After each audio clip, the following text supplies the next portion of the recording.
All right, welcome back. Now, as we all know, dogs get more privileges than people. Dog owners they're given rights, privileges over the rest of the world. And here's another example.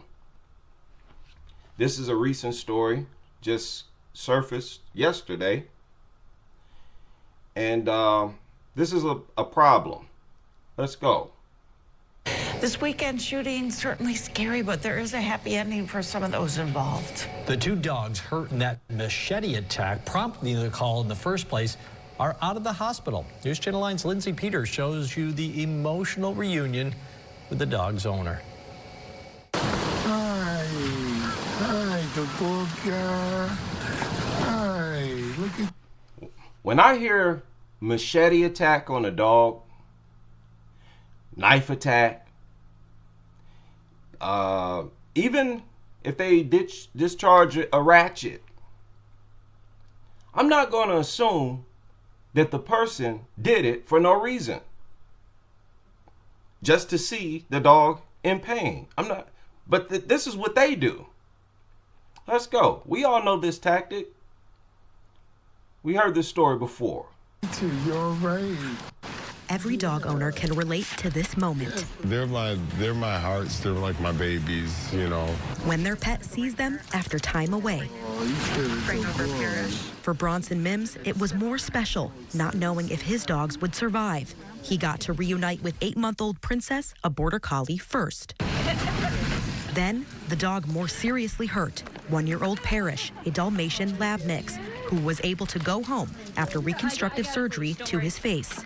Daddy. Oh, I love you too. The last time this family was together, Bronson Mims had just rushed his dogs to the vet clinic, each slashed by a... Shut up. You hear how this family? It's not a family. Who are you talking about? They're so manipulative how they humanize these things. Get out of here. But you see what they're highlighting? They want to showcase him getting his dogs back. Whoop-de-doo. Any criminal, lowlife, getting their dog back, yeah, the dog is going to wiggle and lick and act crazy because that's their primary food dispenser. Got nothing to do with no stupid love or nothing like that.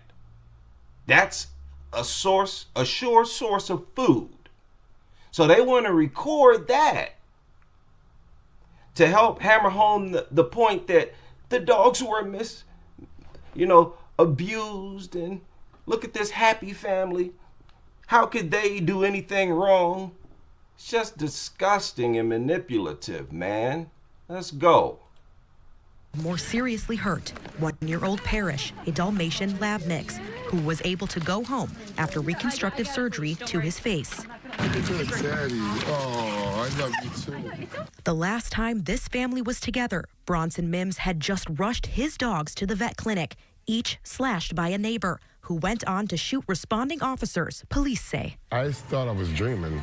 I'm still thinking that I'm dreaming right now. Like, this cannot be real. Many in the community have donated to the veterinary medical clinic in DeWitt to help fund the surgeries. What is he talking about? Feel like he's dreaming. Getting your dogs back? Why don't you talk about your neighbor? That's what I want to hear about. That's who I want to talk to. Nobody want to hear from him. Oh, I'm happy to get my dog back. Who cares? That's not even the juicy part of the story. Right? Don't nobody, you hear a story like this, don't nobody care about seeing the dog owner reunite, of course, other than dog lovers, reunite with that worthless mutt. You can always get content out of that and use it to manipulate the public. Look at how innocent and sweet. These dogs wouldn't harm a fly. Look at how happy they are to see their owner. Get out of here, man. Many in the community have donated to the veterinary medical clinic in DeWitt to help fund the surgeries. Good to meet you. Hi, nice to meet you. Too. Thank you so much. Well-known animal advocate Stephanie Heath of Cuse Pit Crew helped pull off this reunion. And listen, Everybody needs that. and listen. In normal situations, you're not going to be hugging on no random stranger. You're not. So they use dogs as a crutch, as a way to get closer to people. You got issues. I mean, that's like you're trying to evolve a biological flaw in the people. You do that generation after generation, it has to produce socially dysfunctional people who need dogs around in order to interact with each other, be nice to each other, welcoming to each other.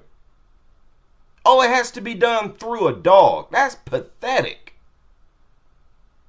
You know full well Karen ain't hugging elderly Tyrone in any other scenario. Let's go. Let's continue. Advocate, and my dog's found him. Mims hopes he can find an advocate. He can't return home, still a crime scene, for a few more days. He's at a hotel and needs meals. It's bigger than just us. What we're going through right now. Every resident. What? He can't go home because it's still a crime scene. So you're staying at a hotel. All because of your dumb dogs. There that lives there is going through a lot of post-traumatics right now. For now, he's one step closer to home, He's gonna be all right. He's gonna be all right. with his puppies back in his arms.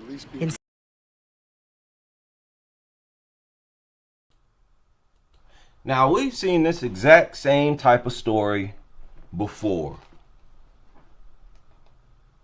They did not share with us the neighbor's side, why the neighbor said he clearly lost it, and y'all didn't share why. We want to hear his side of the story. You can't just make the neighbor the guilty party.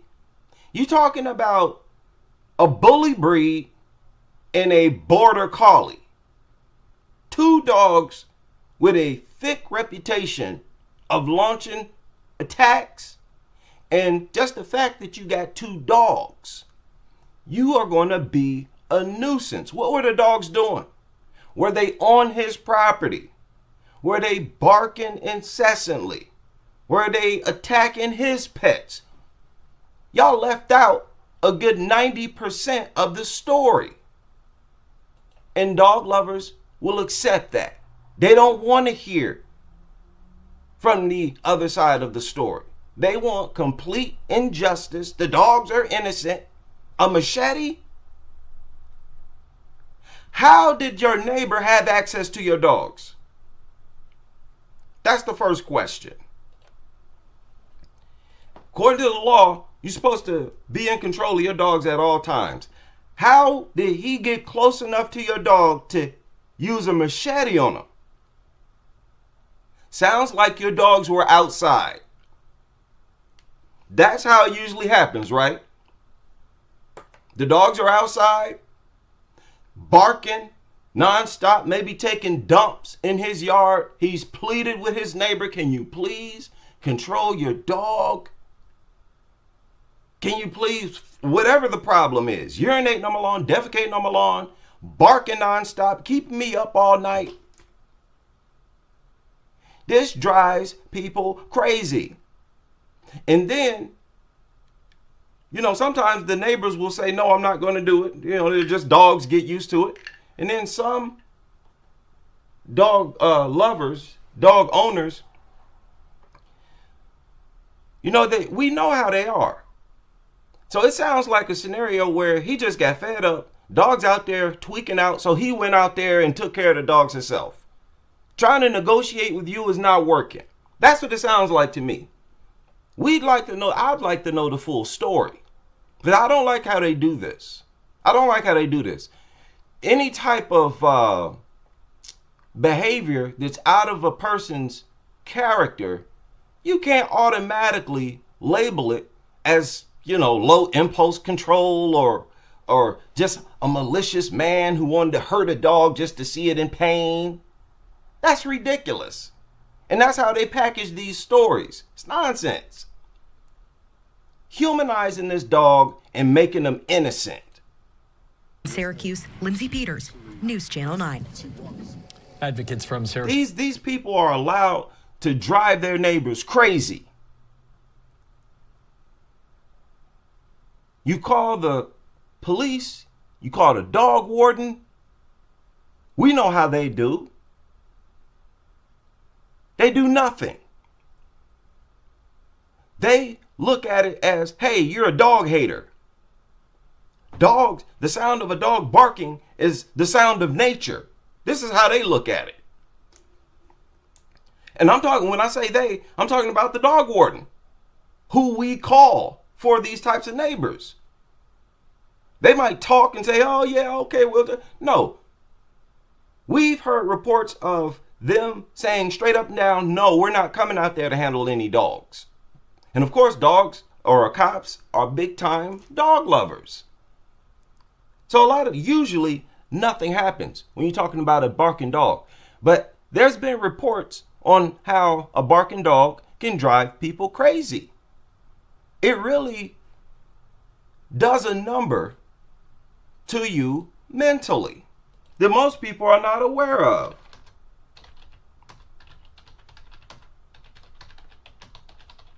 Let's see if I can pull something up real quick, something I can run by everybody real quick. Because I know for the most part, most people don't look this stuff up. Most people don't get into this type of stuff. They don't look up nothing that's critical of dogs. Dog barking drives people crazy by triggering a psychological stress response, increased heart rate, and anxiety, similar to the sound of a crying baby. The noise causes mental fatigue, disrupts concentration, can induce feelings of anger, especially when it's high-pitched, persistent, and uncontrollable. Look at this. This video discusses how a neighbor is driven crazy by a dog that constantly barks, howls, and whines. Yeah, let's hear it if we can. Our bookstore is like a portal. It's neo-Victorian. See? Steampunk. And we wanted our Wix website to be too. As the sun rises over Christchurch and Elaine hits the hay after a long night shift at the hospital, the nightmare begins.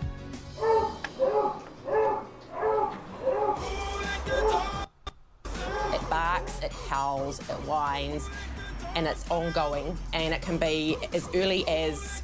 Why are you playing that music? Why are they playing that music? This is not a joke.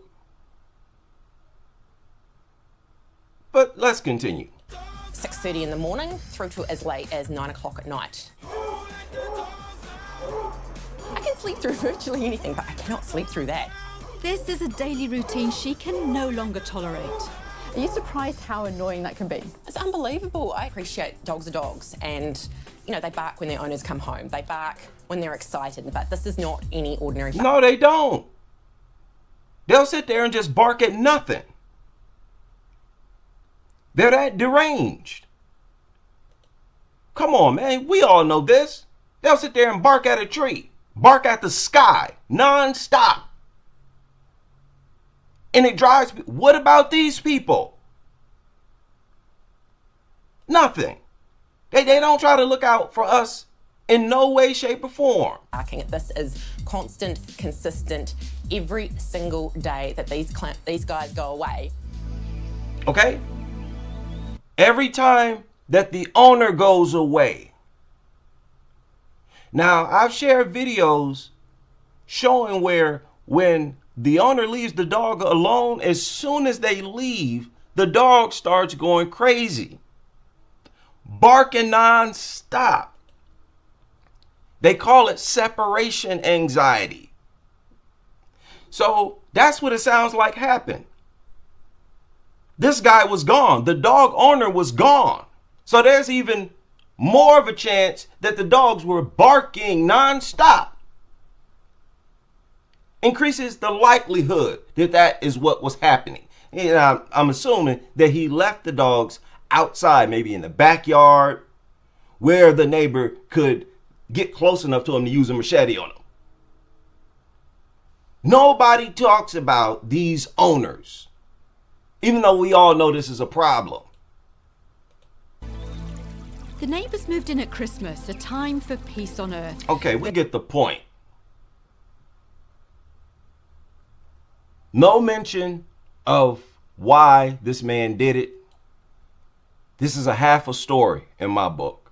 You're not even telling the whole story. It's poor journalism. Poor journalism. Was the neighbor a homeowner? Was he a homeowner? It sounds like he may have been. Sounds like he was licensed. So he sounds like he could have been a productive member of society, not an insane lunatic. Usually, what do I mean usually? Always, the dog owners are the lunatics. Uncivilized, allowing their dogs to drive their neighbors crazy without a care in the world. Get out of here, man. This is crazy how inconsiderate they are in every way possible. Bringing dogs into grocery stores, inconsiderate. Hospitals, inconsiderate. Just ridiculous, man. Syracuse Pit Crew say there's still about $2,100 left on the vet bill. Find out more on how to donate to No, thank you. That's how they make their money. $2,100 for a vet bill when you can buy a dog for $20, $50 at a shelter. Oh, but the dog is a human. No, it ain't no different from that lamb or pork chop or beef steak in your freezer. You know how you look at those animals as nothing? You don't care about what kind of personality those animals got, whether or not they were friendly. You're just animals. Right? You're not supposed to have emotions for animals, that meat that's in your refrigerator and your freezer. So don't try to change the standard when it comes to dogs. Like I said, they're beneath these other animals. That surfaced yesterday. This story surfaced yesterday.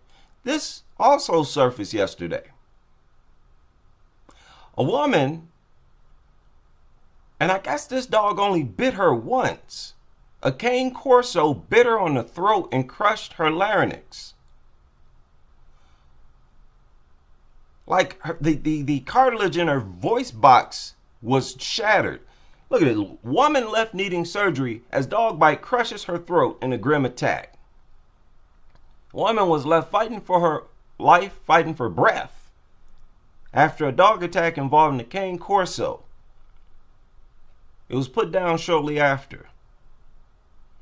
It shattered her voice box. This took place, I think, in Ireland. She was familiar with the dog, but she did not own it. And I don't know why. You know, this is a link to a different article about a dog attack. Yeah, that's all that is. Who cares if she didn't own it? Who cares? This sounds like maybe a family member's dog. So I don't want to hear nothing about, oh, the dog wasn't familiar enough. She was familiar with the dog. That's all that matters. And still crushed her throat. And they point out that it was unprovoked. Unprovoked. Now, of course, all you trainers, you're going to say, oh, that's not true. I'm positive that if I saw everything leading up to the attack, I would find something that provoked the dog. No, you wouldn't. No, you wouldn't. You would point toward a fly landing on the dog's nose. You would point towards a sound that was made, a slight movement, and then you would say, oh, the dog was in fear for its life. Get out of here. Nobody want to hear that. Dog was put down. She was rushed to the hospital.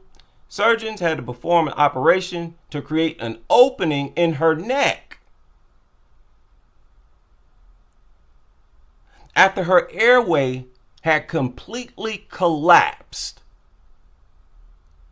The intensity of the bite was so severe, it left the woman with 2 puncture wounds on the front of her neck, causing her throat cartilage to splinter into pieces. An injury typically associated with high-speed car accidents. Look at this. The woman also developed surgical emphysema, a frightening condition where air escapes from the windpipe and becomes trapped under the skin. Now,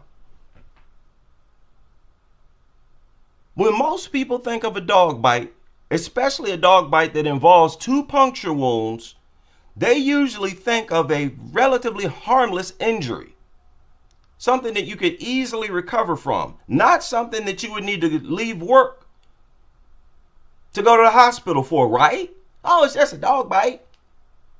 You won't need to call off work or nothing like that. 2 puncture wounds. Keep that in mind. Left her looking like this. Like this. These mutants can just bite you once. And just imagine if you don't know nothing about this. You sitting at home, you feeling bad, suddenly your face started blowing up. No, thank you. No, thank you. This is why you can't take chances. You can't listen to their advice when it comes to how to or what to do during a dog attack. Be a tree, be a rock, stand there, take it, get on the ground, curl up in the ball. No, no, and no. You know what I'm going to do. I'm pulling out the hardware and I'm going to work. You know, dogs, no matter how big and bad they may be, they primarily operate based on your fear.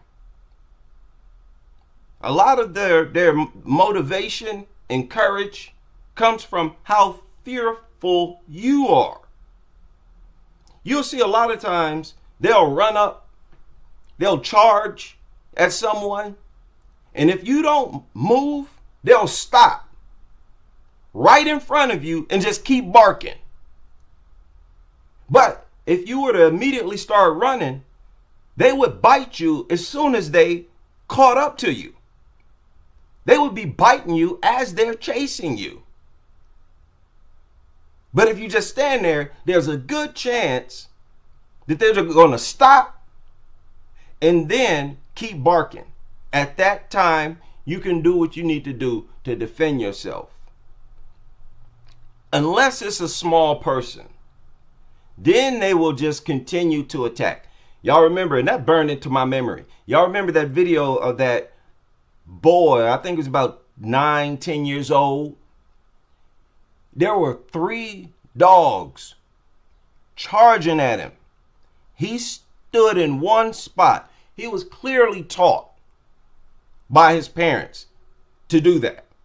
He stood in one spot, them dogs ran right up and attacked him.